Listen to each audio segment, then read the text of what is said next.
கேடு பண்ணினா நாங்கள் எத்தனை தடவை அவனை மன்னிக்கலாம்? அல்லேலூயா சொல்லுங்க பார்க்கலாம். எத்தனை தடவை அவனை நாங்கள் மன்னிக்கலாம் அப்படின்னு சொல்லி சீஷர்கள் கேட்கும்போது ஆண்டு 7 தடவை மன்னிக்கலாமான்னு கேட்குறாரு. அல்லேலூயா ஸ்தோத்திரம். அப்போ ஆண்டவர் சொல்கிறாரு 7 தடவை இல்லைப்பா, 7 என்ன பண்ணு, அவனுக்கு நீங்கள் மன்னிக்கணும் அப்படின்னு கர்த்தர் சொல்லுகிறார். அல்லேலூயா சொல்லுங்க. 7 அப்படின்னு சொல்லும்போது நம்ம ஒரு கால்குலேஷன் சொன்னோம், அப்படி தானே? எத்தனை? 490. 490 தடவை ஒரு சகோதரன் உங்களுக்கு விரோதமாய் தப்பு செஞ்சு உங்கள்கிட்ட வந்து மன்னிப்பு கேட்கும்போது நீங்கள் என்ன பண்ணணும்? எப்போ மன்னிக்கணும் சொல்லுங்கள்? உங்கள்கிட்ட வந்து மன்னிப்பு கேட்கும்போது மன்னிங்க. நிறைய நேரங்கள் நம்ம தப்பாக நினச்சிருவோம். நம்ம யார்ட்டையாவது நம்மகிட்ட பேசலை அப்படின்னு சொன்னால், அவங்களுக்கு நமக்கு ஒரு சின்ன பிரச்சனை ஆகிட்டு அப்படின்னு சொன்னால், நம்ம போய் வழியை அவங்கள பார்த்து அவங்கள பேசலைன்னு சொன்னால் அங்கே என்ன ஆகலை? ஒப்புரவு ஆகலை, நம்ம மன்னிக்கலைன்னு ஆயிரும் அப்படின்னு சொல்லி நிறைய நேரங்களில் நம்ம என்ன பண்ணுறோம் அப்படின்னு சொன்னால், சிலரை நம்ம என்ன பண்ணுறோம்? சந்திக்கிறோம். ஆனால் அதுவே என்ன ஆகுது அப்படின்னு சொன்னால், சிலர் நம்மை அவமதிப்பதற்கு காரணமாய் மாறும். அதனால் நம்மளை நல்லபடியாக எடுத்துக்கிட மாட்டாங்க. நம்மளை என்ன நினைப்பாங்கன்னு சொன்னால், நம்மளால் இவளுக்கு என்ன இருக்குது? காரியம் இருக்குது. நம்மளை பகைச்சி இவனால் இவளால் என்ன பண்ண முடியாது? வாழ முடியாது. அதனால தான் நம்மக்கிட்ட என்ன பண்ணுறாவ சொல்லுங்க? வாராவன்னு ஒரு எண்ணம் வரும். அல்லேலூயா சொல்லுங்க. ஸ்தோத்திரம். அதனால் ஸ்தோத்திரம். நீங்கள் நல்லா கவனிங்கன்னு அப்படி ஒரு நாளும் ஆண்டவர் சொல்லலை. உங்ககிட்ட உங்களுக்கும் ஒரு ஆளுக்கும் கொஞ்சம் இதாகி போச்சு. அப்படிங்கும்போது அந்த குறிப்பிட்ட நபர் ஆமென் ஸ்தோத்திரம் உங்களிடத்துல வந்து பேசும்போதோ அல்லது சிரிக்கும் போதோ ஸ்தோத்திரம், நீங்கள் அந்த கசப்பை இருதயத்தில் வைத்துக்கிட்டு அந்த பகையை இருதயத்தில் நீங்கள் வச்சுக்கிட்டு அன்னாருக்கு விரோதமாக நீங்கள் அப்படி மூஞ்ச திருப்பிட்டு அப்படி நீங்கள் போகிற அனுபவத்தில் இருப்பீர்களே, ஆனால் அதுதான் பாவம். கையை உயர்த்திவர் அல்லேலூயா சொல்லுங்க. நீங்கள் போய் யாரையும் என்ன பண்ண வேண்டாம்? தாங்குன்னு என்ன பண்ண வேண்டாம்? நீங்கள் தாங்க வேண்டாம். உங்கள் மனசில் நீங்கள் மன்னிச்சிட்டா போதும். உங்களுக்கு விரோதமாக எவ்வளோ துரோகம் பண்ணவங்களா இருந்தாலும், எவ்வளோ பாவம் பண்ணவங்களா இருந்தாலும், உங்கள் மனதளவில் நீங்கள் அவங்க என்ன பண்ணிருங்க? நீங்கள் மன்னிச்சிடணும். அவங்க என்னைக்கா ஒரு நாள் வந்து உங்கள்கிட்ட பேசவோ இல்லை உங்களை பார்க்கவோ சிரிக்கவோ செய்யும்போது நீங்கள் அவங்களுக்கு பதில் சிரிச்சிடணும், அவங்களுக்கு பேசிடணும். அன்னைக்கு நீங்கள் பழச ஞாபகத்தில் வச்சுக்கிட்டு இருக்கக்கூடாது. பழைய பகையை நீங்கள் இருதயத்தில் வச்சுக்கிட்டு ஆமென் ஸ்தோத்திரம் அவங்க பேசும்போது பேசாமையோ அவங்க சிரிக்கும்போது சிரிக்காமலோ நீங்கள் அப்படியே கடந்து போகிறவர்களாக நீங்கள் இருப்பீங்க அப்படின்னு சொன்னால் ஸ்தோத்திரம், அதுதான் என்னது? நீங்கள் அவர்களை மன்னிக்கவில்லை என்ற அர்த்தம். அதுக்கு அர்த்தம் நீங்கள் போய் வழிய என்ன பண்ணுங்க சொல்லுங்க? அவங்க பேசுகிற வரைக்கும் நீ பேசிரு இல்லை. நீ பேசினாலும் ஆமென் ஸ்தோத்திரம் அவன் பேசலை, நீ மன்னிக்கிறதுக்கு தயார், நீ ஆமென் இரக்கம் செய்கிறதுக்கு தயார். அல்லேலூயா. அதுக்கு ஏற்ற சூழ்நிலை வந்து அன்னார் உங்ககிட்ட வரும்போது நீ மன்னிக்காமல் என்ன பண்ணிடாத, இருந்துடாத. அல்லேலூயா. சத்தமாக ஒரு அல்லேலூயா சொல்லுங்க. நான் சொல்கிறது உங்களுக்கு புரியுதா? மன்னிக்காமல் மட்டும் என்ன பண்ணிடாதீங்க, இருந்துடாதீங்க. ஆமென். அதுக்காக ஸ்தோத்திரம் உங்களை மதிக்காத இடத்துல நீங்கள் மறுபடியும் போங்கன்னு நான் சொல்ல வரல. வசனமும் அதை சொல்லாது. ஆமென் சொல்லுங்க பார்க்கலாம். இயேசு கிறிஸ்துவும் அதை என்ன பண்ணல, சொல்லலை. நீங்கள் ஒரு கிராமத்துக்கு போவாங்க, சுவிசேஷம் சொல்ல போகிறீங்க. அங்கே உங்களை என்ன பண்ணல, ஏற்றுக்கொள்ளாமல் உங்களை அடித்து விரட்டி ஏசி உங்களை என்ன பண்ணுறாங்க? எங்கள் கிராமத்துக்குள்ளே எங்கள் ஊருக்குள்ளே எங்கள் வீட்டுக்குள்ளே வராதிங்கன்னு சொல்லி விரட்டி விட்டுட்டா இன்னைக்கு போயிட்டு நாளைக்கு வாங்கன்னு சொன்னாரா? சொல்லலை. போங்க, அந்த இடத்த காலி பண்ணிடுங்க. போகும்போது உங்கள் கால்களில் படிந்திருக்கிற தூசியை என்ன பண்ணுங்க? உதறி விட்டுட்டு போங்க. இது சாட்சி. இந்த ஊருக்கு நான் வரலன்னு நாளைக்கு சொல்லக்கூடாது. எங்களுக்கு தெரியாது, எங்களுக்கு இயேசுவை குறித்து யாருமே சொல்லலை, ஆமென், எங்களுக்கு சுவிசேஷம் யாருமே சொல்ல எங்கள் ஊருக்குள்ளே வரல, அதனால் எங்களுக்கு இந்த இயேசுவை தெரியாது, இந்த நியாய தீர்ப்பை குறித்து தெரியாது, பாவத்தை குறித்து தெரியாது, பரிசுத்தத்தை குறித்து எங்களுக்கு தெரியாது, பரலோகத்தை குறித்து தெரியாதுன்னு சொல்லக்கூடாதுல்ல. அதனால் அப்படி உன்னை விரட்டும் போது ஸ்தோத்திரம் என்ன பண்ணு? உன் காலில் படிந்திருக்கிற தூசி அங்கே உதறி தட்டிட்டு நீ போ. அந்த தூசி கடைசி நாள் என்ன பண்ணும்? சாட்சி சொல்லும். வந்தான் இந்த ஆள், இந்த ஊருக்கு வந்ததுக்கு அந்த ஆள் காலில் ஒட்டியிருந்த தூசி என்னது? நான் சாட்சின்னு அது சொல்லும். அப்படின்னா உங்களுக்கு ஒரு புரியுதா? ஆமென் ஸ்தோத்திரம். நீங்கள் உங்களை மதிக்கலை அப்படின்னு சொன்ன இடத்துல உங்களை அவமதிக்கிறாங்க, உங்களை ஒரு மாதிரி பார்க்குறாங்க, உங்களை ஒரு மாதிரி கீழ்த்தரமாக உங்களை அவங்க நினைக்கிறாங்க. அப்படிங்கும்போது அதை நீங்கள் சூதனமாக புரிஞ்சுக்கணும். அல்லேலூயா சொல்லுங்க பார்க்கலாம். புரிஞ்சுட்டு மதியாத வாசல் என்ன பண்ணாத மிதி. இது வசனம் கிடையாது, இது உலகத்தில் இருக்கக்கூடிய பழமொழி. அல்லேலூயா சொல்லுங்க பார்க்கலாம்.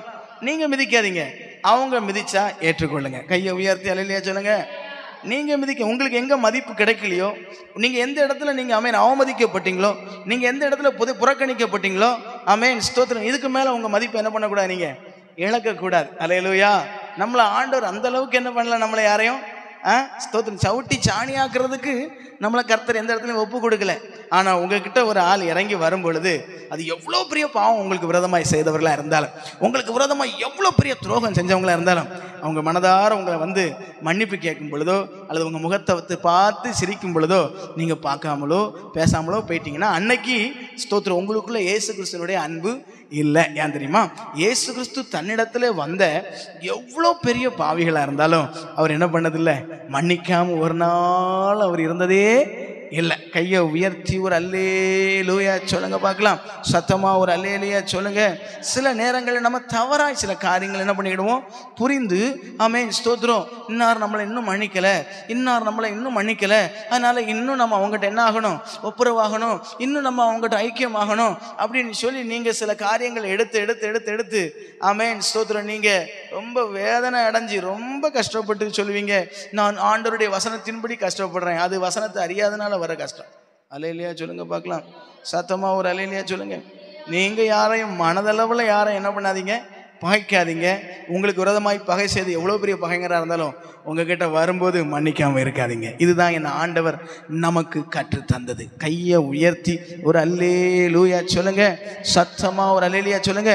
அப்படி ஒருத்தன் உங்களுக்கு வந்து மன்னிப்பு கேட்டா அவன் 7 இல்லப்பா 70 தடவைனாலும் அவனுக்கு நீ மன்னி, நான் உனக்கு அப்படித்தான் மன்னிக்கிறேன். எத்தனை பேருக்கு நான் சொல்றது புரியுது?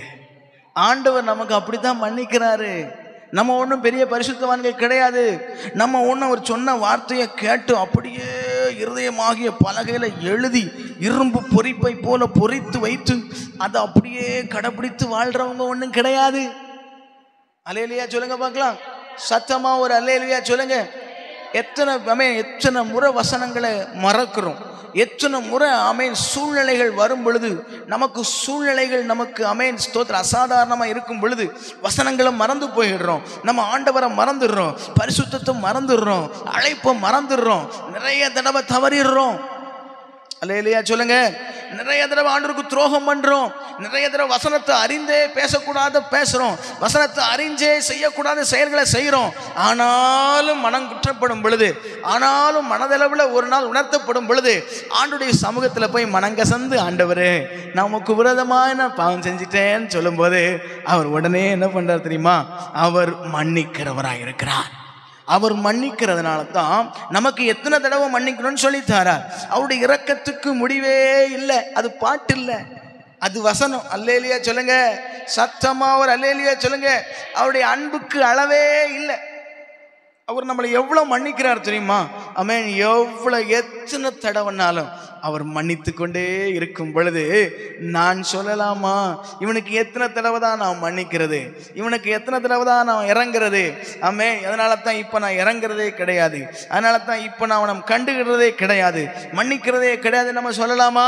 சொல்லக்கூடாது. நம்மிடத்துல உண்மையிலேயே அவன் மனங்கசந்து வந்து தன் செய்த தவற சொல்லி ஸ்தோத்திரம் மன்னிப்பு கேட்கும்போது உடனே மன்னிச்சு பழசெல்லாம் மறந்துட்டு அவனை ஸ்தோத்திரம் ஆதரிக்கணும். கையை உயர்த்தி அல்லேலூயா சொல்லுங்க. சத்தமா ஒரு அல்லேலூயா சொல்லுங்க.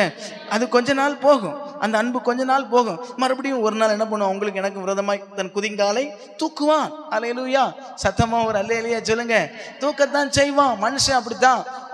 ஸ்தோத்திரம். மனுஷன் தன் வேலையை என்ன பண்ணதான் செய்வான், காட்டத்தான் செய்வான். ஆனாலும் ஒரு நாள் மறுபடியும் உணர்ந்து வரும் பொழுது மன்னிக்கணும். மன்னிக்கிறது தான் ஆவிக்குரியவர்களுடைய ஒரு ஸ்தோத்திரம் ஒரு பெரிய குணம், ஒரு நல்ல ஒரு பண்பு. அல்லேலூயா சொல்லுங்க. ஏன் தெரியுமா? நம்முடைய ஆண்டவர் நம்மை அப்படித்தான் மன்னிக்கிறார். நம்ம ஆண்டவர் நம்மளை அப்படித்தான் ஒவ்வொரு நாளும் நம்ம மன்னிச்சிட்டு இருக்கிறார். நம்ம எல்லாரும் அவ்வளோ பர்ஃபெக்ட் ஒன்றும் கிடையாது. நம்ம அப்படியே வசனத்து அக்கு வேறு ஆணி வேறும் ஒரு புள்ளி கூட மாறாம கை கொள்றவங்க ஒன்றும் கிடையாது. எவ்வளோ வசனம் அறிந்திருந்தாலும், எவ்வளோ சத்தியத்தை தெரிஞ்சிருந்தாலும் ஃப்ளோல சில நேரங்களில் மாம்சம் முந்தத்தான் செய்யுது. ஃப்ளோல சில நேரங்களில் ஆமேன் வசனங்களை மறந்து தவறுகளை செய்யத்தான் செய்கிறோம், பாவங்களை செய்யத்தான் செய்கிறோம். செஞ்ச பிறகு உணர்றோம், செஞ்ச பிறகு தான் தெரியுது, ஐயோ நம்ம தப்பு செஞ்சிட்டோம், ஐயோ நம்ம பாவம் செஞ்சிட்டோம், ஐயோ நம்ம இந்த வசனத்தின்படி நம்ம என்ன பண்ணிட்டோம், ஆமேன் ஸ்தோத்திரம், வசனத்திலிருந்து விலகிட்டோம். நம்ம உணர்த்தப்பட்டு ஆண்டவர்கிட்ட போய் மன்னிப்பு கேட்கிறோம். கேட்கும் போது கர்த்தர் என்ன பண்றாரு தெரியுமா? மன்னிக்கிறார். சத்தமா ஒரு அல்லேலூயா சொல்லு. அதனால தான் சொல்லிருக்கு, அவர் நமக்கு மன்னிக்கிறது போல நாமும் மன்னிக்கணும். எங்கள் கடன்களை நாங்கள் மன்னிக்கிறது போல எங்கள் கடன்களை எங்களுக்கு என்ன பண்ணும்? மன்னியும். கையை உயர்த்தி அல்லேலூயா சொல்லுங்க. எத்தனை பேருக்கு நான் சொல்றது புரியுது? எங்களுக்கு விரோதமாய் துரோகம் செய்தவர்களை, எங்களுக்கு விரோதமாய் பாவம் செய்தவர்களை, எங்களுக்கு விரோதமாய் தீங்கு செய்தவர்களை ஆண்டவரே நாங்கள் மன்னிக்கிறது போல எங்க பாவத்தையும் நீங்க என்ன பண்ணுங்க? மன்னிக்கணும். எப்போ சொல்ல முடியும் பாவத்தை நீங்க மன்னிக்கணும்? எப்போ சொல்ல முடியும்? நான் மன்னிக்கும் போதுதான் அவற்றை நான் சொல்ல முடியும். சத்தமா ஒரு அல்லேலூயா சொல்லுங்க. நான் மன்னிச்சாதான் எனக்கு மன்னிக்கப்படும்.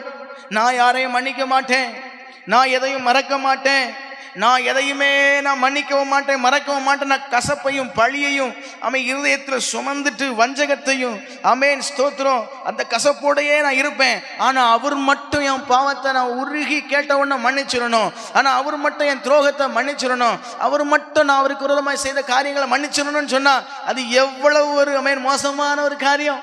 மன்னிப்பாரா? பரமண்டலங்களில் சொல்லப்பட்ட ஜெபத்தில் என்ன சொல்லி தந்திருக்கு சொன்ன இல்லையா? எங்கள் கடனாளிகளுக்கு நாங்கள் மன்னிக்கிறது போல எங்கள் கடன்களை மன்னிக்கிறது போல மன்னி. சொல்லுங்க, மன்னிக்கிறது போல மன்னி. இயேசு கிறிஸ்து சிலுவையில் கடைசி நேரத்தில் கூட சொன்னார், பிதாவை இவர்களை மன்னி. பார்த்தீங்களா? சத்தமா ஒரு அல்லேலூயா சொல்லுங்க. ஏன்னா அவர் நமக்கு நல்ல முன்மாதிரி. அவர் வெறும் உபதேசம் பண்ணிட்டு அவரு குடரமான கோபக்காரராக இருந்து எல்லாரையும் அழிச்சிட்டு நாசியில சுவாசத்தார் செங்கடலை ரெண்டாய் பிளந்தவர் சொன்னது போல நாசியில இருந்து டிராகன் மாதிரி சுவாசத்தை விட்டு அங்க நின்று எல்லாரையும் கொள்ளலை. அல்லேலூயா சொல்லுங்க. சத்தமா ஒரு அல்லேலூயா சொல்லுங்க. ஃபூன்னு அங்க இருக்கிற அவ்வளவு பெரிய அக்கினினால் என்ன பண்ணல? எரிச்ச தேவனில் ஆண்டவர். அந்த நேரத்திலையும் ஆமென் ஸ்தோத்திரம் நக்கல் அடிச்சு நையாண்டி அடிச்சு சிலுவையில் ஒரு கொத்துயிரும் கொலை உயிருமாய் தொங்கிக் கொண்டிருக்கிறார். அல்லேலூயா. அந்த நேரத்திலையும் மக்கள் பார்த்து சொல்லுது, நீ மேசியா என்று சொன்னாயே, நீ உன்னை காப்பாற்றி விட்டு அங்கிருந்து இறங்கி வா பார்ப்போம். அல்லேலூயா. சத்தமா ஒரு அல்லேலூயா சொல்லுங்க. கிண்டல் அடிக்கிறாங்க, நக்கல் அடிக்கிறாங்க. அந்த நக்கல் அடிச்ச ஜனத்தை அந்த வேதனையில அந்த வலியின் நடுவில் தான் இயேசு சொன்னார், இவர்களை மன்னியும், தாங்கள் செய்கிறது என்னதுன்னு தெரியாது. சத்தமா ஒரு அல்லேலூயா சொல்லுங்க. அப்போ அன்பான கர்த்தருடைய பிள்ளைகளை, கொஞ்சம் கஷ்டம் தான் அந்த டிபார்ட்மெண்ட். மாம்சம் மன்னிக்க விடாது, அது கொஞ்சம் கடினப்படுத்ததான் செய்யும். மனுஷங்களாக தானே இருக்கும். அல்லேலூயா. எல்லாரும் மனுஷங்க தானே. யாராவது பரலோகத்தின் இறங்கி வந்து இருந்தால் கொஞ்சம் கை தூக்குங்க, நான் பார்த்துக்கிறேன். எல்லாரும் மனுஷங்க தானே. அல்லேலூயா சொல்லுங்க பார்க்கலாம். ஸ்தோத்திரம், கர்த்தருக்கு ஸ்தோத்திரம். ஆமென். எல்லாரும் மனுஷங்க. ஆமென். அப்போ மனுஷங்கன்னா மண் இருக்கு, நம்மகிட்ட மாம்சம் இருக்கு. இந்த மாம்சம் என்ன சொல்லித்தரும் அப்படின்னு சொன்னா, மீன் பகையை சொல்லித்தரும், கசப்பா சொல்லித்தரும், வைராக்கியத்தை சொல்லித்தரும், வைராக்கியத்தை சொல்லித்தரும் அந்த மாம்சம். அந்த மாம்சத்தை என்ன பண்ணணும்? ஆவியினால அடக்கணும். மாம்சமே நீ மேலோங்காத. எங்க ஆண்டவர் எங்களுக்கு இதை சொல்லித்தரல. ஆமே. ஏன்னா எங்க ஆண்டவரும் அப்படிப்பட்டவர் அல்ல. அவர் 70 தடவை மன்னிக்க எங்களுக்கு சொல்லி இருந்திருக்கிறார். சொல்ல மட்டும் செய்யல, கடைசி நேரத்திலையும் அவர் மன்னிச்சார். கையை உயர்த்தி அல்லேலூயா சொல்லுங்க. ஆகையினால் அன்பான கர்த்தருடைய பிள்ளைகளை, இதைத்தான் ஒரு ஆவிக்குரியவர்கள் ஆமென் நம்ம கடைசி வரைக்கும் நம்ம செய்யணும். ஆமென். கடைசி வரைக்கும் நம்ம அதை செய்யறதுக்கு ஒரு நாள் என்ன பண்ணிடக்கூடாது? மறந்து போயிடவே கூடாது. இது நம்முடைய பிரதான ஒரு குணம். சொல்லுங்க பார்க்கலாம். பிரதானமா ஆண்டவர் நம்மகிட்ட எதிர்பார்க்கக்கூடிய ஒரு பெரிய குணம் இது. ஆமென் ஸ்தோத்திரம். ஏன் தெரியுமா? ஒரு சம்பவம் இதுக்குன்னே ஆண்டவர் மெனக்கட்டு ஒரு ஓமையை சொல்லி இதை விளக்கியிருக்கார். அல்லேலூயா சொல்லுங்க. இதை என்ன பண்ணியிருக்கிறாரு? ஒரு மெனக்கட்டு ஒரு ஓமையை சொல்லி இந்த காரியத்தை விளக்கி இருந்தாருன்னா, அப்போ இது எவ்வளோ முக்கியமானதாக இருக்கணும்னு சொல்லி நீங்கள் கண்டுபிடிக்கணும். சொல்லுங்க, புரியுதுல? என்ன ஓமையை சொல்லியிருக்காரு புரியுதா? ஒரு மனுஷன் என்ன பண்ணியிருந்தான்? ஒரு எஜமானுக்கு கடன் பட்டிருந்தான். அல்லேலூயா.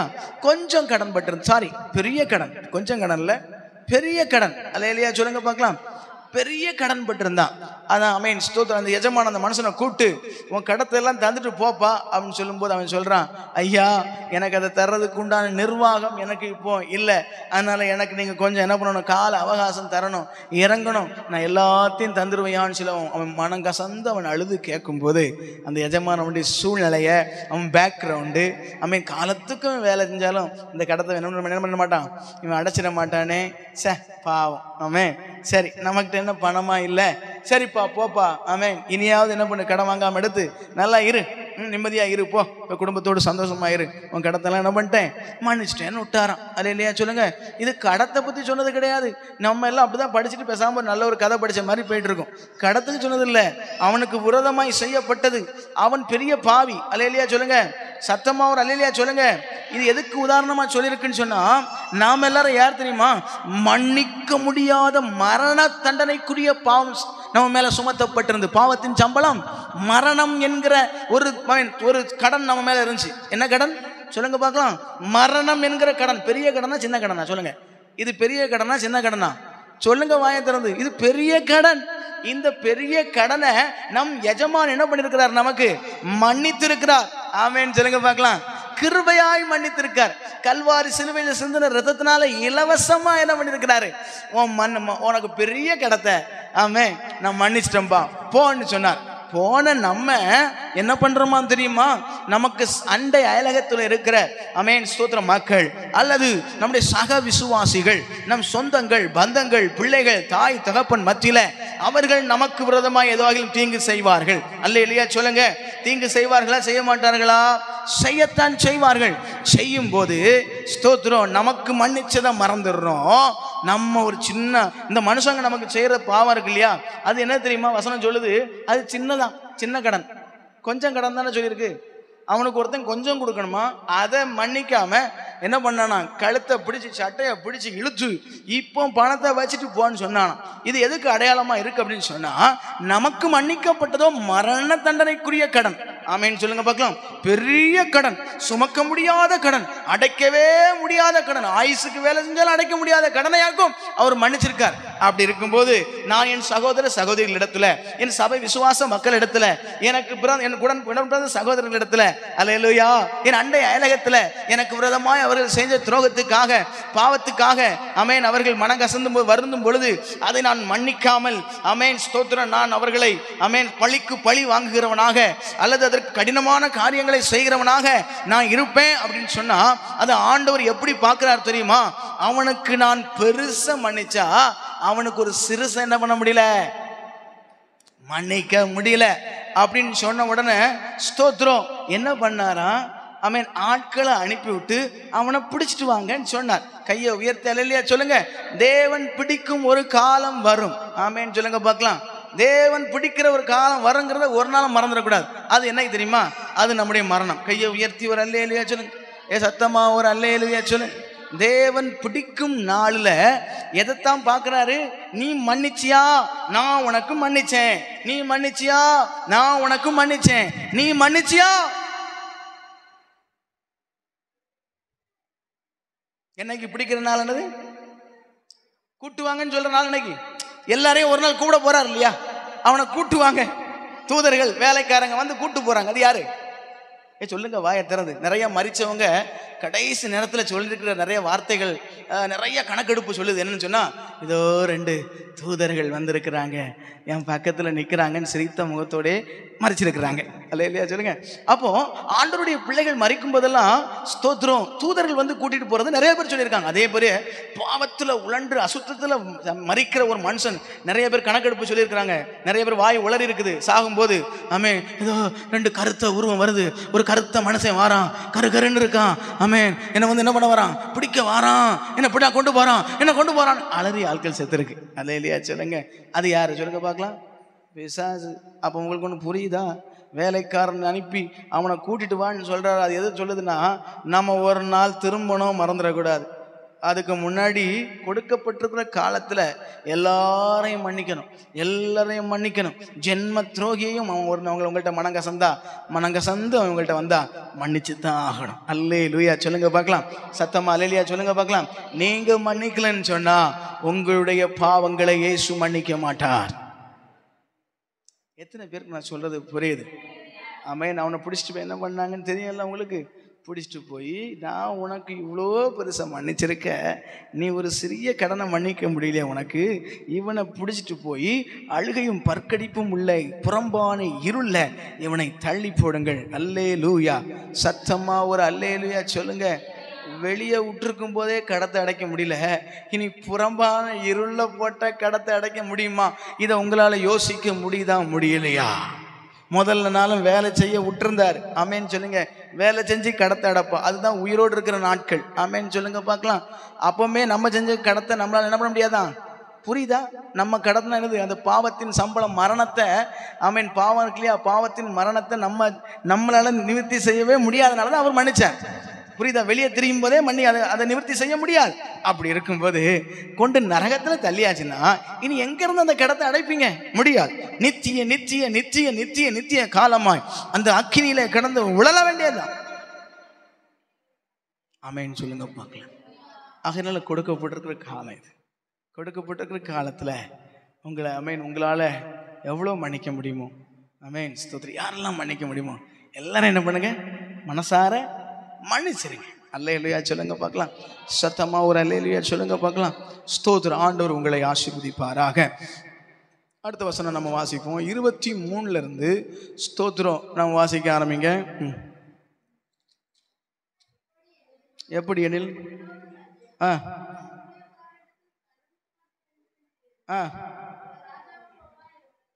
இந்த கதை தான் நம்ம இப்ப தியானிச்சிட்டோம். அல்லேலூயா சொல்லுங்க. கர்த்தருடைய நாமம் மகிமைப்படும். அவன் பாருங்க கணக்கு எவ்வளவு பாருங்க. அவன் கணக்கு பார்க்க தொடங்கின போது 10,000 தாளந்து கடன்பட்டவன் ஒருவன் அவனுக்கு முன்பாக கொண்டு வந்தார்கள். அல்லேலூயா. கடனை தீர்க்க அவனுக்கு நிர்வாகம் இல்லாதபடியால் அவனுடைய ஆண்டவன் அவன் பெண் ஜாதி பிள்ளைகளையும் அவனுக்கு உண்டான எல்லாவற்றையும் விற்று, அப்பா என்னதெல்லாம், அவனு பெண் ஜாதி பிள்ளை அம்மா எல்லாத்தையும் விற்று என்ன பண்ணு, உன் கடத்தை தீர்க்கும்படி கட்டளையிட்டான். அப்பொழுது அந்த ஊழியக்காரன் தாழ விழுந்து வணங்கி, ஆண்டவனே என்னிடத்தில் பொறுமையாயிரும், எல்லாவற்றையும் உமக்கு கொடுத்து தீர்க்கிறேன் என்றான். அந்த ஊழியக்காரனுடைய ஆண்டவன் மனதிறங்கி அவனை விடுதலை பண்ணி கடனையும் அவனுக்கு மன்னித்து விட்டான். அப்படி இருக்க அந்த ஊழியக்காரன் புறப்பட்டு போகையில், அல்லேலூயா சொல்லுங்க ஸ்தோத்திரம். இவருக்கு கடன் எப்படிப்பட்டது? குடும்பத்தையே விற்கணும். அல்லேலூயா சொல்லுங்க பார்க்கலாம். மனைவி பிள்ளைகள் எல்லாம் வீடு வாசலை வித்தாத்தான் இவர் கடத்தை அடைக்க முடியுமா? அல்லேலூயா சொல்லுங்க. அதைய கிருபையாய் என்ன பண்ணிட்டு இருக்கிறார்? கிருபையாய் சரி போப்பான்னு ஒரே வார்த்தை தான் முடிஞ்சு. அப்பா கோடிக்கணக்கில் கடத்தை ஒரு வார்த்தை மன்னிச்சிட்டு. அப்போ பார்த்தீங்களா, கோடி கோடியாக பெட்டி பெட்டியாக கொண்டு பணம் கொடுக்கணும். அந்த பணத்தை ஒரே ஒரு வார்த்தை என்ன பண்ணிட்டு பெட்டியெல்லாம் வேண்டான்ட்டு கரங்களை உயர்த்தி அல்லேலூயா சொல்லுங்க பார்க்கும். ஸ்தோத்திரம். அப்படி சொன்ன உடனே அவன் என்ன பண்ணுறான்? ஸ்தோத்திரம். போகிற வழியில் சந்தோஷமாக போகிறான். ஆனால் போகிற வழியில் ஸ்தோத்திரம் புறப்பட்டு போகையில் தன்னிடத்தில் 100 வெள்ளிப்பணம் கடன் பட்டிருந்தவனாகிய இவர் 10,000 அல்லேலூயா கடன் பட்டிருந்தார். இவருக்கு ஒருத்தன் என்ன பண்ணுறான்? 100 வெள்ளிப்பணம் அவன் கடன் பட்டிருந்தான். அல்லேலூயா. தன் உடன் வேலைக்காரரில் ஒருவனை கண்டு, அப்படின்னா புரியுதா, உங்கள் சக விசுவாசிகள், உங்கள் சொந்த பந்தங்கள், உங்கள் அண்டை அயலகத்தார், ஆமென் சொல்லுங்க பார்க்கலாம், இவங்களை தான் சொல்லியிருக்கு, பிடித்து தொண்டையை நெரித்து நீ பட்ட கடனை எனக்கு கொடுத்து தீர்க்க வேண்டும் என்றான். அல்லேலூயா சொல்லுங்க சத்தமா ஒரு அல்லேலூயா சொல்லுங்க. அப்பொழுது அவனுடைய உடன் வேலைக்காரன் அவன் காலிலே விழுந்து, அவன் என்னிடத்தில் பொறுமையாயிரும், இவன் சொன்ன அதே வார்த்தை, அவன் சொல்லுங்க பார்க்கலாம், இவன் சொன்ன அதே வார்த்தை தான் அவனு சொல்றான். அவன் காலில் விழுந்து, அவன் என்னிடத்தில் பொறுமையாயிரும், எல்லாவற்றையும் உனக்கு கொடுத்து தீர்க்கிறேன் என்று அவனை வேண்டிக் கொண்டான். அவனோ சம்மதியாமல், இந்த வார்த்தை தான் ரொம்ப முக்கியமான, இவர் என்ன பண்ணல, அவனை மன்னிக்கலை, அதை மன்னித்து அவனை அது பொறுத்து கொள்ளலை. என்ன பண்ணாரு? அவன் பட்ட கடனை கொடுத்து தீர்க்கும் அளவு அவனை காவலில் போடுவித்தான். பிடிச்சு கொண்டு என்ன பண்ணிட்டாரான்? போலீஸ்கிட்ட பிடிச்சு கொடுத்துட்டாரான். அம்மேன் அல்லேலூயா. கேஸ் எல்லாம் ஃபைல் பண்ணிட்டார். சொல்லுங்க அல்லேலூயா சொல்லுங்க சத்தமாலே. இவர் எனக்கு கடன் தரணும், தரமாட்டுக்கான் பாருங்க, கடன் பத்திரம்லாம் எழுதி தந்திருக்கான், எல்லா எவிடன்ஸ் ஆதாரம்லாம் வச்சிருக்காரு. ஆதாரத்தெல்லாம் கொண்டு காவல்கிட்ட கொடுத்து, அல்லேலூயா, அவனை பிடிச்சி எங்கோட்டு போட்டாச்சுப்போம். 100 வெள்ளிக்காசுக்கு ஒருத்தன் காவலில் போட்டிருக்கு. 10,000 வெள்ளிக்காசு மன்னிக்கப்பட்டவர் வெளியே சுற்றி திரியார் ஜாலியா. அல்லேலூயா சொல்லுங்க. இப்போ இந்த தகவல் எங்கே போகுது? ஸ்தோத்திரம், மேலே போகுது. அல்லேலூயா சொல்லுங்க பார்க்கலாம். ஆகவே நடந்ததை அவங்களாம் கவனிக்கணும். நடந்ததை அவனுடைய உடன் வேலைக்காரன் கண்டு மிகவும் துக்கப்பட்டு ஆண்டவனிடத்தில் வந்து நடந்ததை எல்லாம் அறிவித்தார்கள். அப்பொழுது அவனுடைய ஆண்டவன் அவனை அழைப்பித்து, பொல்லாத ஊழியக்காரனே, நீ என்னை வேண்டு கொண்டபடினா அந்த கடன் முழுவதையும் உனக்கு மன்னித்து விட்டேன். நான் உனக்கு இறங்கினது போல் நீ உன் உடன் வேலைக்காரனுக்கு இறங்க வேண்டாமோ என்று சொல்லி அவனுடைய ஆண்டவன் கோபமடைந்து அவன் பட்ட கடன்களெல்லாம் தனக்கு கொடுத்து தீர்த்தும் அளவும் உபாதிக்கிறவர்களிடத்தில் அவனை ஒப்பு கொடுத்தான். அல்லேலூயா. நீங்களும் அவனவன் தன் தன் சகோதரன் செய்த தப்பிதங்களை இப்போ கவனிக்கணும். கடன் என்னங்கிறது லாஸ்ட் வசனத்தில் சொல்லிட்டார். கடன் தானே சொல்லியிருக்கு. இங்கே என்ன பாஸ்டர் மன்னிக்கணுங்காரு. அங்கே வாங்க, லாஸ்ட் வசனம் வாசிங்க. நீங்களும் அவனவன் தன் தன் சகோதரன் செய்த தப்பிதங்களை சொல்லுங்க பார்க்கலாம். சொல்லுங்க. இப்போ சம்பவம் எதுக்கு சொல்லியிருக்கு புரியுதா உங்களுக்கு? அப்போ எதைத்தான் கடன் சொல்லியிருக்கு? சொல்லுங்க வாயை திறந்து. தப்பிதங்கள், நமக்கு விரோதமாய் செய்யப்படுகிற தப்பு, நமக்கு விரோதமாய் செய்யப்படுகிற பாவங்கள், துரோகங்கள் என்னன்னாலும் வச்சிருங்க. ஆமென் சொல்லுங்க. அதைத்தான் சொல்லியிருக்கு. சரியா? தப்பிதங்களை மனப்பூர்வமாய் மன்னியாமல் போனால் என் பரம பிதாவும் உங்களுக்கு இப்படியே செய்வார் என்று ஆண்டவராகிய இயேசு கிறிஸ்து சொல்லுகிறார். இயேசு கிறிஸ்து சொன்னா உண்மையா பொய்யா? மெய்யாகவே மெய்யாகவே அப்படின்னா ஒரு தடவை இல்லை, அடிச்சு சொல்றார். இதுதான்ப்பா உண்மை, இதுதான் லாஜிக், எங்க சட்டம் இதுதான், பரலோக சட்டம். ஹலோ, பரலோக சட்டம் இதுதான். பரலோக சட்டம் என்ன சொல்லுது? உங்கள் தப்பிதங்களை அவர் மன்னிச்சிருக்கிறாராம். அதான் பெரிய கடமை. அப்படித்தானே அர்த்தம்? புரியுது? லாஸ்ட் வசனம் சொல்லிட்டு இல்லையா?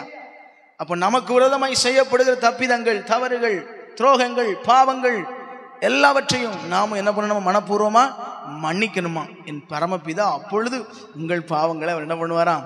மன்னிச்சு உங்களை பரலோகத்துக்கு சேர்த்துருவோம். பாவம் மன்னிக்கப்படாமல் பரலோக ராஜ்யத்துக்கு என்ன பண்ண முடியாது? பிரவேசிக்க முடியாது. பாவம் எப்போ மன்னிக்கப்படுது அப்படின்னு சொன்னா, ஸ்தோத்திரம், நான் மன்னிக்கும் போது தான் என் பாவத்தை மன்னிப்பேன்.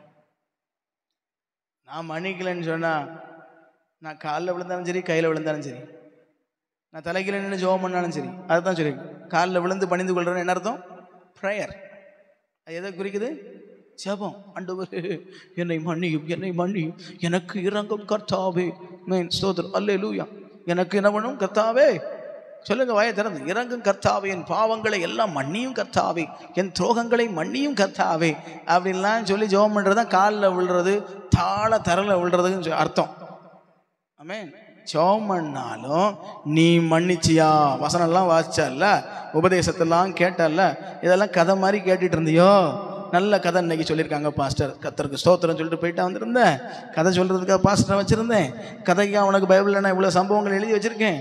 இவ்வளோ வசனங்களை உனக்கு புரிகிறதுக்கு உன் மரம் மண்டைக்கு ஆமென் ஸ்தோத்திரம் என்ன பண்ண வைக்கணும்? உனக்கு விளங்க வைக்கணுங்கிறதுக்காக ஒரு மன்னியுங்கள் அப்படின்னு நான் உங்களுக்கு மன்னிக்க நீங்கள் மன்னியுங்கன்னு சிம்பிளாக சொல்லக்கூடியதை இவ்வளோ பெரிய சம்பவத்தை சொல்லி உனக்கு விளக்குனதுக்கு நீ கதை படிச்சுட்டு போன மாதிரியா போனேன்? ஆமென். இங்கே வான்னு பிடிச்சி கொண்டு எங்கே போடுவார்? ஆண்டவரே நான் ஜெபம் பண்ணனேன். ஆமென். நீ ஜெபம் பண்ணி என்னத்துக்கு? ஆமென். நீ இறங்கலையே, நீ இறங்கினால உன் ஜெபம் என் சமூகத்தை வந்து எட்டும்போது நானும் உனக்கு இறங்குறதுக்கு மனசு வரும். ஆமென். நீ இரக்கமில்லாதவனா இருந்து ஜெபம் பண்ணனால உனக்கு இரக்கமில்லாத தீர்ப்பு தான்.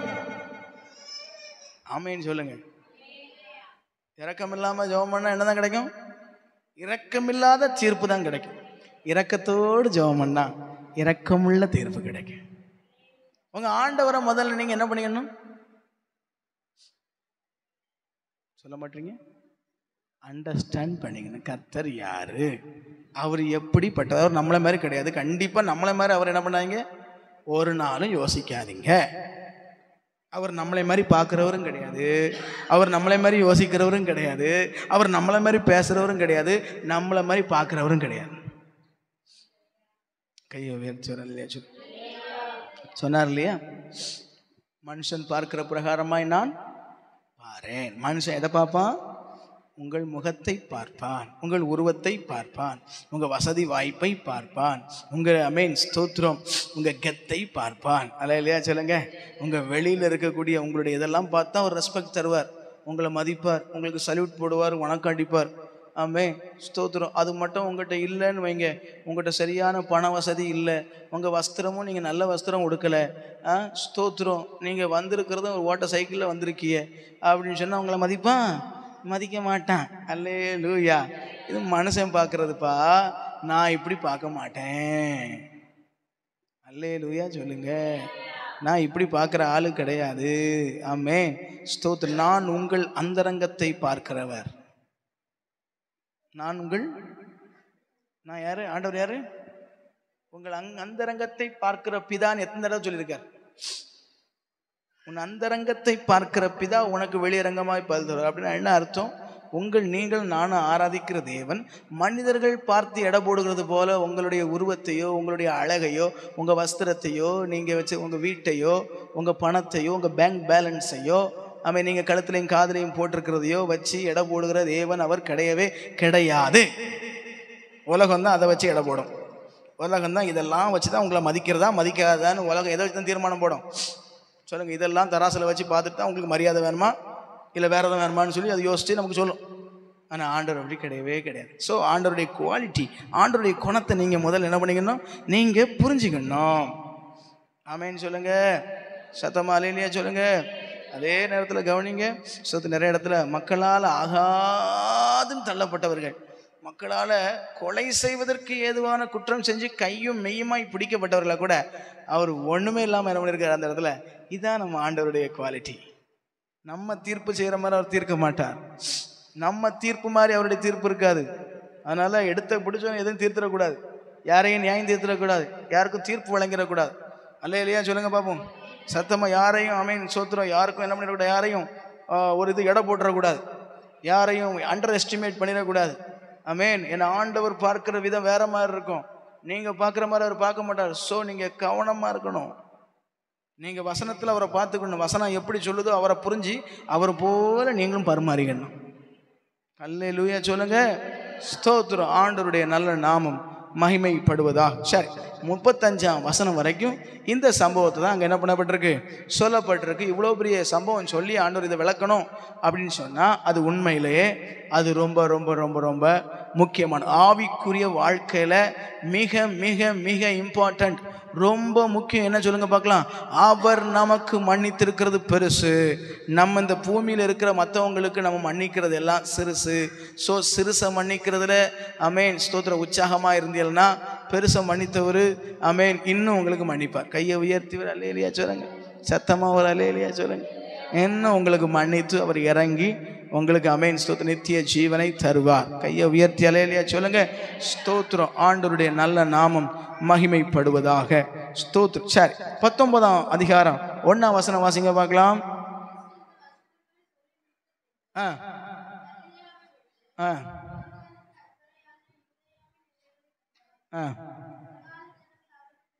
மூணாம் வசனம் வாசிங்க.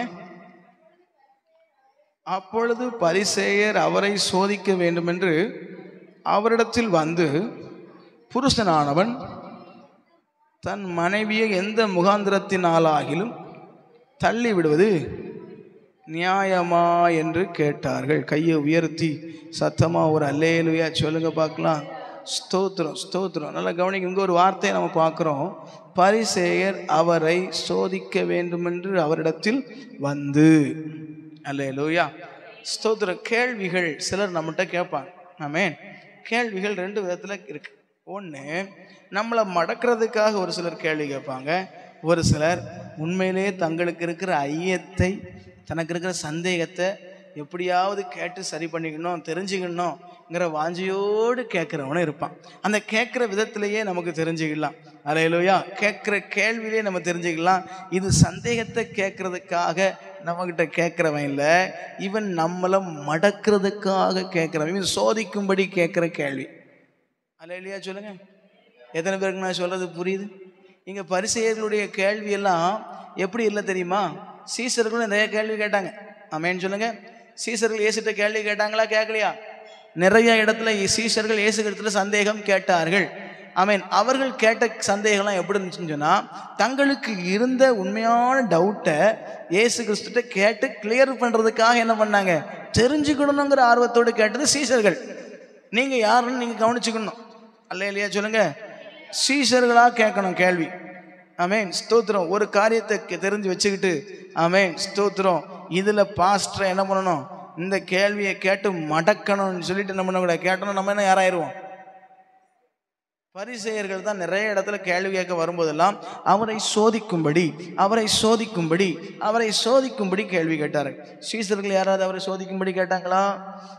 சோதிக்கும்படி கேட்கறது யாருன்னு சொன்னா சோதனைக்காரனுடைய ஆவி உடையவர்கள் தான் எப்படி கேட்பாங்க சொல்லுங்க. சொல்லுங்க, வாயை திறந்து. சோதிக்கும்படி கேள்வி கேட்பாரு. அல்லேலூயா சொல்லுங்க பார்க்கலாம். அப்போ நீங்க ஆண்டவர்கிட்ட ஸ்தோத்திரம் ஊழியக்காரர்கிட்ட எப்படி கேட்கணும் கேள்வி? சந்தேகத்தை என்ன பண்ணணும், கேட்கணும். அல்லேலூயா சொல்லுங்க. ஸ்தோத்திரம். நீங்க எல்லாம் அப்படி கேட்க மாட்டீங்க. சில நேரங்களில் சிலர் வருவான், சிலர் எங்கேயாவது யார்ட்டையாவது கேட்டு வச்சிருப்பான். ஆமென், ஸ்தோத்திரம். இப்போதான் நிறைய பேர் ஆமென் ஸ்தோத்திரம் வசனங்களை புரட்டி நிறைய கேள்விகள் வச்சிருப்பான். அல்லேலூயா. எங்கேயாவது எவனாவது கேட்டு வச்சுட்டு பெருசா தனக்கு பெரிய எல்லாரையும் மடக்கிறதுக்கு கேள்வி கேட்டு தெரிஞ்ச மாதிரி வந்து அந்த 4 கேள்வி தான் தெரிஞ்சு வச்சிருப்பான். அந்த 4 கேள்வியும் எல்லாத்தையும் கேட்டுட்டு தெரியும். பார்க்குற ஊழியக்காரங்க, பார்க்குற விசுவாசிகள் எல்லாரையும் கேட்டு சந்தோஷம் தாங்க முடியாது. இன்னைக்கு இந்த ஆளுக்கு பதில் சொல்ல முடியாமல் அது போயிட்டு அண்ணா அல்லேலூயா அப்படி ஒரு குரூப் உண்டு. இது என்ன ஆவின்னா சோதிக்கிற ஆவி, சோதனைக்காரனுடைய ஆவி. ஆனால் ஆண்டவராக இயேசு கிறிஸ்து பாருங்க, அப்படிப்பட்டவர்களுக்கும் இயேசு கிறிஸ்து என்ன வச்சிருந்தார், பதிலை அவர் வச்சிருந்தார். அல்லேலூயா சொல்லுங்க பார்க்கலாம். இங்க பரிசேயர்களுக்கு ஒரு பெரிய கேள்வி, என்ன சோதிக்கிற கேள்வின்னு சொன்னா, ஆமென் ஸ்தோத்திரம், மோசேயின் நியாயப்பிரமாணத்தில் என்ன செய்திருக்குன்னா, ஒரு மனைவி ஆமென் ஸ்தோத்திரம் கணவனுக்கு பிடிக்கலன்னு வச்சுருங்களேன், பிடிக்கலன்னு சொன்னால் அவர் ஏதாவது ஒரு ரீசனை உண்டாக்கி ஸ்தோத்திரம் மூப்பர்கள்ட்ட கொண்டு போய் ஸ்தோத்திரம் அங்கே தள்ளுதற் சீட்டுன்னு சொல்லி ஒன்று என்ன பண்ணிடுவாவ, கொடுத்த உடனே ஈஸியாக என்ன பண்ணிடுவாவ, அவளை தள்ளி விட்டுருவா. அல்லேலூயா சொல்லுங்க. ஈஸியாக தள்ளிடுவா. ஆமென். தள்ளிட்டு என்ன பண்ணிடுவார், இவர் எதுக்கு தள்ளுறது, இது பழசாயிட்டு. அல்லேலூயா சொல்லுங்க பார்க்கலாம். இந்த வண்டி என்னதாயிட்டு, இந்த வண்டி பழசாயிட்டு. அல்லேலூயா ஸ்தோத்திரம். அதனால வேற ஒரு வண்டி வாங்க போறாருன்னு அர்த்தம். கையை உயர்த்திவர். அல்லேலூயா சொல்லுங்க. புரியுதா? அவருக்கு வேற ஆமென் ஸ்தோத்திரம் வேற பொண்ணு வேணும் இப்போ. ஸோ இதை தள்ளி விடுறதுக்கு என்ன பண்ணுவாங்களாம், அதுக்கு மோசேயின் நியாயப்பிரமாணம் என்ன வச்சிருக்கு, வழிவகை உண்டாக்கி கொடுத்துருக்கு. மோசே அப்போ எங்களுக்கு இப்படி செஞ்சார, அது உங்க இருதயத்தின் கடின நிமித்தம் அவன் உங்களுக்காக செஞ்சான், உங்களுக்கு பயந்து செஞ்சான். கையை உயர்த்தி ஒரு அலையிலே. ஆனால் அது தேவனுடைய சட்டம் கிடையாது. ஒரே ஒரு ரீசன் இருந்தால் மட்டும் என்ன பண்ணிக்கலாம், அதுக்கு ஆண்டவரே என்ன பண்ற ஆதரிக்கிறார். என்ன ரீசன்? வேசித்தனம், விபச்சாரத்துல கையும் மெய்யுமாய் எவிடன்ஸோட பிடிபட்டா நீ என்ன பண்ணிக்கலாம், அவளை எல்லாத்தையும் மன்னிக்க சொன்ன ஆண்டவர் மன்னின்னு சொன்னாரு. ஆனா இந்த ஒண்ணு ஆண்டவர் என்ன பண்ணல, சொல்லல மன்னிக்க சொல்லலை. அல்லேலூயா சொல்லுங்க பாப்போம்.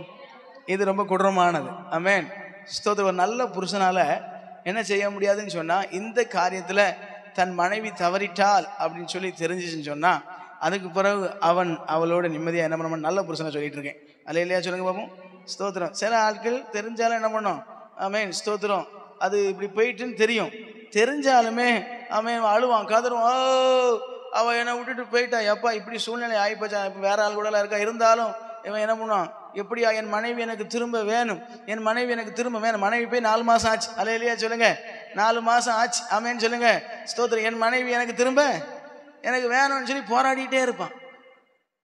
அது போக்கு கேஸ். அல்லேலூயா சொல்லுங்க. அது போக்கு கேஸ். ஆமென். அதை விடுங்க. ஆனால் ஒரு நல்ல ஒரு கணவன் என்ன பண்ண மாட்டான், இந்த விஷயத்துல மனைவி தவறிட்டா அப்படின்னு சொல்லி தெரிஞ்சா, ஆமென், அவனுடைய இருதயம் அதுக்கு பிறகு என்ன பண்ண முடியாது, அதுக்கு பிறகு அந்த இருதயத்தில் அதை திருப்பி அதை அழிச்சு புளிச்சு ஆமென் அதை சரிப்படுத்தி அதை கிளியர் பண்ணி உள்ளே கொண்டு வந்து வைக்கணும் அப்படிங்கிறது அது கூடாத காரியம். அல்லேலூயா சொல்லுங்க பார்க்கலாம். அதனால தான் ஆண்டவரே சொல்றாரு, ஆண்டவருக்கே புரியும் அது. ஆமென். ஆனால் அவர் தானே உண்டாக்குனது, அந்த இருதயத்தை உண்டாக்குனது அவர் தானே. அதில் ஒரு நல்ல ஒரு பாண்டிங், அப்படி ஒரு நல்ல ஒரு எண்ணத்தை வச்சிருக்கிறாருன்னா, ஒரு ஐக்கியத்தை கணவன் மனைவிக்கு இடையில வச்சிருக்கிறார். அது எதுக்கு ஒப்பிடப்பட்டிருக்கிறது தெரியுங்களா உங்களுக்கு? கணவன் மனைவி உறவுங்கிறது நம்முடைய மணவாளன் இயேசு கிறிஸ்துவுக்கும் மணவாட்டியாகி நமக்கும் இடையில இருக்கிற உறவுக்கு ஒப்பிடப்படத்தக்க ஒரு உறவா இருக்கு. அதைத்தான் நம்ம பூமியில மாம்ச ரீதியா நம்ம வாழ்ந்துட்டு இருக்கோம். அது ஆவிக்குரிய உறவுக்கு ஒரு அடையாளமா இருக்கு. அல்லேலூயா சொல்லுங்க. ஆவிக்குரிய உறவுக்கு அடையாளம் தான் என்னது? பூமியில் நமக்கு கணவன் மனைவி உறவாக இருக்குது. இந்த உறவில் இப்படி ஒரு சம்பவம் ஏற்பட்டு அந்த மணவாளனுடைய இருதயத்தில் எப்படிப்பட்ட சூழ்நிலை இருக்கும் ஏற்படும் என்பதை யார் அறிந்திருக்கிறா? கர்த்தர் அதை அறிந்தவராக இருக்கிறதுனால தான் அது எந்த அளவுக்கு ஒரு மனுஷனுடைய இருதயத்தில் அது பாதிப்பையும் வேதனையும் அது ஒவ்வொரு நாளும் கொண்டு வந்து அவனை அணுவா அவனை சித்திரவதைப்படுத்தி அது கொல்லக்கூடியதாக இருக்கும்ங்கிறதுனால தான் ஆண்டவர் சொல்லியிருக்கிறாரு. ஆமென், ஸ்தோத்திரம். இந்த குறிப்பிட்ட காரியத்தில் மட்டும் என்ன கிடையாது, மன்னிப்பிடு. அதில் மட்டும் நீ பிடிபட்டிருந்தா தள்ளி விட்டுரு, அது போட்டு அது எதுலையும் போட்டு. அல்லேலூயா சொல்லுங்க பார்க்கலாம். ஸ்தோத்திரம். இதை ஆண்டவர் நமக்கு என்ன பண்ணியிருக்கிறார்? வசனத்தில் கர்த்தர் சொல்லி இருக்கிறார். கையை உயர்த்தி ஒரு அல்லேலூயா சொல்லுங்க பார்க்கலாம். ஸ்தோத்திரம். அப்போ ஆண்டவர் ஒரு சில உபதேசங்களை ஆண்டவர் என்ன பண்ணுறார், அங்கே அவர்களுக்கு கொடுக்கிறார். அல்லேலூயா சொல்லுங்க. ஸ்தோத்திரம். அதை நம்ம என்ன பண்ணலாம், அடுத்த வாரத்தில் நம்ம அதை குறித்து நாம் தியானிக்கலாம். அதை குறித்து நம்ம ஓரளவு இன்னைக்கு இப்போ கூட நம்ம தியானம் பார்த்தோம். அதைத்தான் ஆண்டவர் பிந்து வரை வசனங்கள்லையும் தெளிவாக சொல்லப்பட்டிருக்கிறது. ஸோ அதை கூட லேசாக வாசித்து நம்ம அடுத்த கட்ட ஆமென் சோதர வசனங்களுக்குள்ள வருகிற நாட்களில் நாம் கடந்து செல்லலாம். சரி, இப்போ இந்த காரியத்தில் நம்ம புரிஞ்சுக்கிட வேண்டியது என்னன்னு சொன்னால், நல்லா கவனிக்கணும். ஆண்டவருக்கும் நமக்கும் இடையில ஒரு விவாக ஒப்பந்தம் செய்யப்பட்டிருக்கு. கையை உயர்த்த இல்லையா சொல்லுங்க. எத்தனை பேருக்கு நான் சொல்றது புரியுது? நமக்கு ஒப்பந்தம் செய்யப்பட்டிருக்கு. நம்முடைய ராஜா கழுதை குட்டியின் மேல் என்ன பண்ணாரு, இந்த விவாக ஒப்பந்தத்தை செய்யறதுக்கு வந்தார். ஆமென். மணவாளன் நேரில் வருவார், நம்ம ஊர் மணவாளன் நேரில் வருவார், காரில் வருவார், ஏசி காரில், அலங்கரிக்கப்பட்ட காரில் வருவார் இல்லையா? அதே போல் நம்ம மணவாளனாக இயேசு கிறிஸ்து ஆமென் ஸ்தோத்திரம் அன்னைக்கு இந்த கல்வாரி சிலுவையில் அறையப்படுறதுக்கு முன்னாடி அவர் வரும்போது ஏல வந்தார், கழுதையின் மேல் ஆமென் வார சத்தத்தோடு ஓசன்னா பாடி அப்படி வந்தார். அல்லேலூயா சொல்லுங்க. கல்வாரி சிலுவையில் தன் ஜீவனை கொடுத்து நம்மோடு விவாக ஒப்பந்தம் என்ன பண்ணியிருக்கிறார், என்கேஜ்மெண்ட் பண்ணியிருக்கிறார். கையை உயர்த்திவர் அல்லேலூயா சொல்லுங்க. என்கேஜ்மெண்ட் முடிஞ்சாச்சு. இனி போனவர் என்ன சொல்லிட்டு வருகிறார், நான் போயிட்டு என்ன பண்ணுவேன், நான் உங்களுக்காக அநேக வாசஸ்தலங்களை ஏறமே இருக்கு, அதில் உங்களுக்கு ஒரு வாசஸ்தலத்தை ஏற்படுத்திட்டு நான் திரும்ப வருவேன். அல்லேலூயா சொல்லுங்க. யூத முறைப்படி மணவாளன் நிச்சயதார்த்தம் முடிச்சுட்டு ஸ்தோத்திரம் நிச்சயதார்த்தம் முடிஞ்சிட்டாலே பாதி கல்யாணம் முடிஞ்சதுக்கு சமம். அல்லேலூயா சொல்லுங்க பார்க்கலாம்.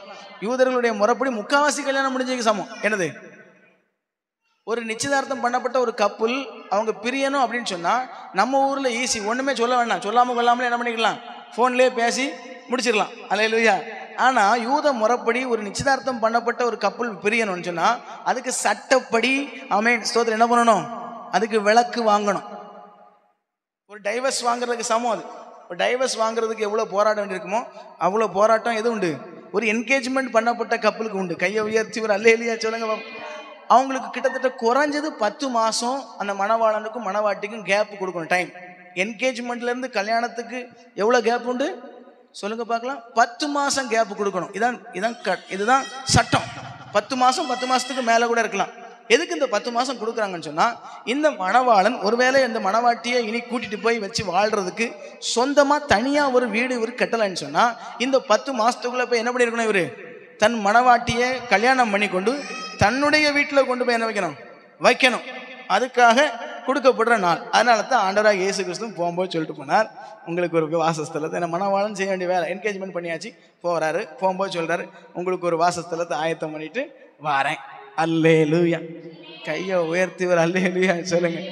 சரியா? இதெல்லாம் எங்கேருந்து படித்தேன்னா, இதெல்லாம் பைபிள் காலேஜில் யூதர்களுடைய திருமண காரியங்களை குறித்து எங்கள் சப்ஜெக்ட் உண்டு. அந்த திருமண காரியத்தில் என்னென்ன ப்ரொசீஜர் உண்டு ஆமென் அதெல்லாம் அங்கே படிச்சது. ஆமென் சொல்லுங்க. இது பைபிளில் இருக்காது. பைபிள் இதெல்லாம் எழுதி விளக்கமாக எழுதிட்டு இருக்க வேண்டிய அவசியம் இல்லை. அல்லேலூயா. இது அங்கே இருக்கிற சூழ்நிலை, அங்கே இருக்கிற மக்களுடைய அந்த வாழ்க்கை முறை, யூதர்களுடைய வாழ்க்கை முறை, கல்யாண முறை, இந்த காரியங்களை ஆராய்ச்சி பண்ணும்போது அங்கே இதுதான் ப்ரொசீஜர். அவர் போய் வீடு கட்டணும், அதுதான் 10 மாதம் கேப். அதான் அப்போ ஆண்டவராக இயேசு கிறிஸ்து போயிருக்கிறார். அல்லேலூயா சொல்லுங்க பார்க்கலாம். என்ன சொல்லிட்டு தான் போனார், உங்களுக்காக ஒரு வாசஸ்தலத்தை ஆயத்தம் பண்ண போகிறேன், வந்து உங்கள் எல்லாரும் அழைச்சிட்டு போகிறேன். கரையை விருத்தல் சொல்லுங்க. அப்போ நமக்கும் ஆண்டவருக்கு இடையில என்ன உறவு இருக்குங்கிறத நீங்கள் புரிஞ்சுக்கணும். நீங்கள் நானும் ஆணும் பெண்ணுமா இருக்கலாம், ஆணாக இருந்தாலும் சரி பெண்ணாக இருந்தாலும் சரி, நாம் அவருக்கு மணவாட்டியாக இருக்கிறோம் என்பதை நம்ம மறந்துடக்கூடாது. அல்லேலூயா. மணவாட்டியை சந்திக்கிற மணவாளனாய் வருவார். அப்போ கவனிங்க, மணவாட்டி இந்த கேப்பில் ஸ்தோத்திரம் ஆமென் என்ன பண்ணிடக்கூடாது, வேற மணவாளனுக்கு வாக்குப்பட்டுறக்கூடாது. அல்லேலூயா சொல்லுங்க. அப்படின்னா இந்த ஹஸ்பண்டை சொல்லலை, உங்களுக்கு இருக்கிற ஹஸ்பண்டை சொல்லலை, அதுலேயும் வேற மாதிரி இருக்கக்கூடாது. ஆமாம், அதுக்காக அப்போ இதை சொல்லலை அவன் பரவாயில்லன்னு நினச்சிடக்கூடாது. அல்லேலூயா சொல்லுங்க. ஆமென், ஸ்தோத்திரம். இது அதுக்கு சொல்லலை. அதாவது எதுக்கு சொல்லியிருக்குது அப்படின்னு சொன்னால், ஸ்தோத்திரம் அழைக்கப்பட்ட அழைப்பில், ரட்சிப்பில், ஆமென், ஸ்தோத்திரம் கவனமாக இருந்து இந்த மணவாளனுக்கு ஏற்ற மணவாட்டியாய் இந்த வசனங்களை, வேத வசனங்களை கவனித்திருந்து இதன்படி நம்மளை ஆயத்தப்படுத்தணும். அல்லேலூயா சொல்லுங்க. இன்னும் ஒரு மணவாளன் இருக்கிறார். யாரும் சொன்னால் பியாய் சொல்லுங்க பார்க்கலாம். சத்தமாக ஒரு அல்லேலூயா சொல்லுங்க. இவன் இந்த உலகத்தால் நம்மளை கரப்படுத்துவான். அது வசனத்துக்கு ஆப்போசிட்டாக இருக்கும். உலகம் எப்படி இருக்கும்? உலகம் எப்படி இருக்கும்? வசனத்துக்கு புறம்பா இருக்கும். இந்த வசனத்துக்கு புறம்பா இருக்கிற காரியத்தினால நம்மளை தீட்டுப்படுத்த பார்ப்பான், நம்மளை ஆமென் ஸ்தோத்திரம் வஞ்சிக்க பார்ப்பான். அல்லேலூயா. நம்ம விழுந்து இடறி ரட்சிப்பை இழந்து உலகத்துக்குள்ள போயிட்டோம், ஆண்டவரை மறந்து பின்வாங்கி சில நிறைய ஆத்துமாக்கள் சபைக்கு வருது. கொஞ்ச காலத்தில் என்ன பண்ணிடுது? வந்த வழியிலேயே போயிருது இல்லையா? அது என்ன பண்ணிடுச்சு? வேற கணவனை பார்த்து, புரியலையா? ஆவிக்குரிய கணவன் என்ன பண்ணிட்டாரு? அவர் வரல நேரம் ஆயிட்டு, ஆமென் ஸ்தோத்திரம், காத்திருந்து காலங்கள் எல்லாம் என்ன பண்ணி போச்சு? அதனால இது என்ன பண்ணிட்டு வேற ஒரு கணவனுக்கு போயிட்டுன்னு அர்த்தம். அதுதான் என்னது? உலகத்துக்குள்ள போயிடுறது. பிசாசுக்கு ஆமென் ஸ்தோத்திரம் அடிமை ஆயிடுறது. பாவத்தில் விழுந்து பாவத்துக்கு பின்னாடியே ஓடி இடறி விழுந்து ஆமென் ரட்சிப்பை மறந்து ஞானஸ்நானம் எடுத்து எல்லாத்தையும் மறந்து அது உலகத்துக்குள்ள உலகத்தாலாவே வாழ்ந்துட்டு இருக்கோம். அல்லேலூயா, ஆமென் சொல்லுங்க. நம்ம கடைசி வரைக்கும் ஒரு மணவாளனுக்கு என்ன பண்ணியாச்சு? நமக்கு ஸ்தோத்திரம் நிச்சயம் பண்ணியாச்சு. இனி மன நாள் வரைக்கும் அவருடைய சத்தத்தை கேட்டு அவர் சித்தம் செய்து அவருக்கே ஜாக்கிரதையாக இருக்கணும். இந்த ஆண்டவராக இயேசு கிறிஸ்து சொன்ன சட்டம் நமக்கும் பொருந்தும். ஆமென் சொல்லுங்க பார்க்கலாம். இயேசு கிறிஸ்துவும் இப்படிப்பட்ட காரியத்தில் நம்மளை பிடிச்சார்னா, இப்படிப்பட்ட காரியத்தில் நம்மளை கையும் மையுமா பிடிச்சார்னா நமக்கு உலகத்தோடையும் ஒரு தொடர்பு இருந்திருக்கு. ஆமென் சொல்லுங்க பார்க்கலாம். பிசாசின் கிரியைகளோடும் உலகத்தின் கிரியைகளோடும் ஒரு ரகசிய உறவு என்ன பண்ணிருக்கு? சொல்லுங்களேன். என்ன சொல்றீங்க? என்னையும் சேர்த்தன் சொல்றேன், என்னையும் சொல்றேன், உங்களையும் நம்மள ஆவிக்குரிய மனவாட்டிகள் தானே. உலகத்தின் கிரியைகள், உலகத்தின் பாவங்களோடு ஒரு தொடர்புலையே இருந்தேன். ஆனால் விசுவாசியாகவும் இருந்தேன். ரட்சிக்கப்பட்ட சபையிலையும் ஆராய்ச்சிட்டு இருந்தேன். ஆனால் உலக பாவமும் எனக்குள்ள என்ன பண்ணிட்டு இருந்துச்சு? இருந்துகிட்டே இருந்துச்சு. யாருக்கும் தெரியாதுன்னு நினச்சிக்கிட்டு இருந்தேன், ரகசியமாக நினச்சிக்கிட்டு இருந்தேன். ஆனால் என் மணவாளன் வரும் பொழுது என்னை கையுமையுமாய் பிடித்து ஆமென் ஸ்தோத்திரம் அந்த ஒப்பந்தத்திலிருந்து என்ன பண்ணிடுவாரு? சொல்லுங்க, வாயை திறந்து விலக்கிடுவாரு. அவருக்கு அங்கே சட்டத்தில் இந்த ஒன்று இயேசு கிறிஸ்து அவ்வளோ மன்னிப்பை குறித்து பேசின இயேசு கிறிஸ்து இந்த ஒன்றில் மட்டும் இப்படி சொன்னாருன்னா அது மோசைக்கு சொன்னதில்லை, அது நமக்கு சொன்னது. நாம் மனவாட்டிகள், நம்ம மனவாளனுக்கு உண்மையாக இருக்கணும். அவர் காட்டுற வழியில் நடக்கணும், சத்திய பாதையில் போயிட்டே இருக்கணும். உலகம் பல ஆலோசனைகள் தரும், உலகம் பல வித்தைகள் காட்டும், அதை ஒன்றையும் கவனிக்கக்கூடாது, உலகத்துக்குள்ளே போயிடக்கூடாது. அல்லேலூயா. கர்த்தருக்குள்ளே இருப்போம், நம்முடைய ஜீவியத்தை காத்துக்கொள்வோம், நித்திய ஜீவனை சுதந்தரிப்போம். கர்த்தர் நம்மை ஆசீர்வதிப்பார்.